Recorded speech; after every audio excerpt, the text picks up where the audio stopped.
ঝটপট বানিয়ে নিব সকালের হেলদি নাস্তা। এই জন্য কিছুটা পালং শাক ছোট ছোট টুকরো করে কেটে নিব। একটা পাত্রে 2 কাপ ওটস দিব, তার সঙ্গে 2টা ডিম এবং পালং শাক দিয়ে ভালো মতো মেখে নিতে হবে।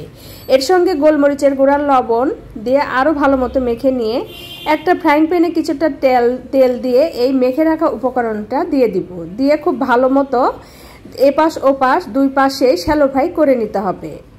কিছুক্ষণের জন্য ঢেকে দিতে হবে যেন এই সবজিগুলো ভালো মতো সিদ্ধ হয়। এক পাশ হয়ে গেছে, আরেক পাশে উল্টিয়ে দিলাম। এখন নামিয়ে নিয়ে কেটে গরম গরম পরিবেশন করব হেলদি সকালের নাস্তা।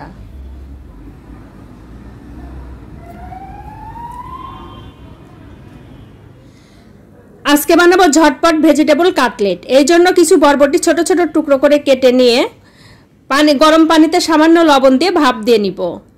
এখন এগুলোর পানি ঝরিয়ে এই সেদ্ধ করা বরবটির সঙ্গে 2টা ডিম, 1 কাপ কর্নফ্লাওয়ার, লবণ, চাট মশলা, কাঁচামরিচ কুচি, পেঁয়াজ কুচি, গাজর কুচি দিয়ে ভালো মতো মাখিয়ে কড়াইয়ে সামান্য তেল দিয়ে এপিট ওপিট করে ভেজে নিলেই তৈরি হয়ে যাবে ঝটপট ভেজিটেবল কাটলেট।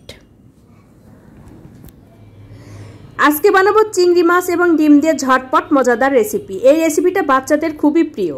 এই জন্য কিছুটা চিংড়ি মাছ নিয়ে খোসা ছাড়িয়ে পরিষ্কার করে নিতে হবে। এই চিংড়ি মাছের সঙ্গে লবণ, গোলমরিচের গুঁড়া, সামান্য কর্নফ্লাওয়ার দিয়ে তেলের মধ্যে কিছুক্ষণ ভেজে নিতে হবে। অন্য একটা বাটিতে 4-5টা ডিম নিয়ে তার সঙ্গে সামান্য কর্নফ্লাওয়ার, দুধ মিশিয়ে ফেটিয়ে নিতে হবে। এখন এই ফেটানো ডিমের ভিতরে ভেজে রাখা চিংড়ি মাছগুলো দিয়ে নেড়ে চেড়ে বেশ ভালোভাবে মাখিয়ে নিতে হবে।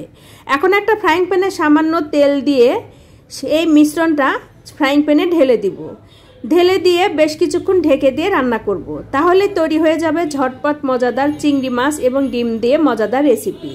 নামানোর আগে ধনেপাতা, কাঁচামরিচ দিয়ে নামিয়ে গরম গরম পরিবেশন করব।